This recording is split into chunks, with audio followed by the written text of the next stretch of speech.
hello लोगोफोर खुलुमबाय नोंथांमोनखौ गिबियावनो गासैखौबो चेनेलाव बरायना लाग्रोनाय जाबाय लोगोफोर आं नोंथांमोननि थाखाय मोनसे मोजां आपडेट लानानै फैदों जोंहा आसामनि मेट्रिक फाइनालनि रिजाल्टखौ दिनै होसिगोन दै दा बेनिखायनो आं बे भिडिअखौ लाबोनाय जादों आं बे भिडिअखौ जों खोन्थाहरगोन नोंथांमोना दिनै जोंहा मेनि 22 तारिख नालाय दिनैनि खैथासो समनिफ्राय नोंथांमोना रिजाल्टखौ मोननो हागोन मेट्रिकनिखौ आं बेखौ खोन्थाहरनो सानदों नोंथांमोना नायनो हागोन नै बे नटिफिकेसना जोंहा सेबारनिफ्राय दा बावैसो ओंखारना फैदों दिनै जोंहा नोंथांमोना डेटखौबो नायनो हागोन नै 22 मे 2023 दिनैसो जोंहा दा बावैसो बे नटिफिकेसना ओंखारना फैदों दा बेहाय बिथांमोना बुंदों मेट्रिक फाइनालनि रिजाल्टखौ आसामनिखौ दिनै होगोन होननानै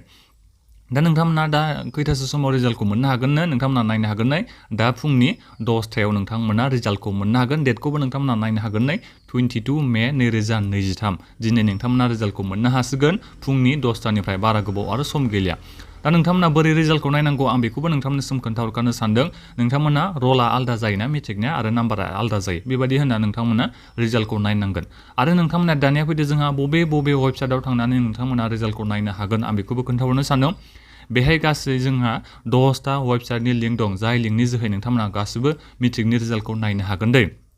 आरो बेजों लोगोसे आं नोंथांमोननो बे 10टा वेबसाइटनि लिंकखौ भिडिअनि डिसक्रिप्सनाव आं मोनसे लिंक होनानै दोनखादों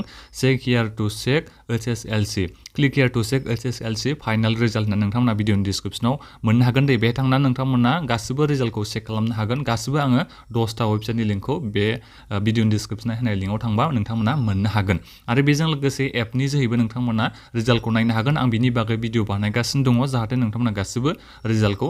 10टानि सिगांबो एसे नायनो हायो एपनि जोहै दा बेखौबो आं एसे उनाव भिडिअ बानायगासिनो दङ दा बेनिखायनो नोंथांमोना बे भिडिअखौ गासिबो शेयार खालामबानो जाबाय मेट्रिकनि रिजाल्टखौ नोंथांमोना दिनै मोननो हासिगोन फुंनि 10टा माने दा 10टायाव नोंथांमोना रिजाल्टखौ मोननो थांगासिनो दङ दा बेखिनियानोमोन आरो आं आसा खालामदों नोंथांमोननि बे गासिबनिबो रिजाल्टआ जेरैबायदि नोंथांमोना हास्थायदों बेबायदिनो मोनगोन होननानै आं बेबायदि आसा खालामदों आंनिफ्राय बेस्ट अफ लाक जाहाथे गासिबनिबो नोंथांमोननि रिजाल्टआ मोजां जायो आं बेखौनो नोंथांमोननिसिम आंनि गोसो गोरबोनिफ्राय हामलायहरनाय जाबाय दा बेखिनियानोमोन बे भिडिअखौ नोंथांमोना शेयार खालामबानो जाबाय जाहाथे गासिबो बिथांमोना मिथिनो हायो मेट्रिक फाइनालनि रिजाल्टखौ नोंथांमोना दिनै मोननो हासिगोन दा बेखिनियानोमोन गोजोन्थों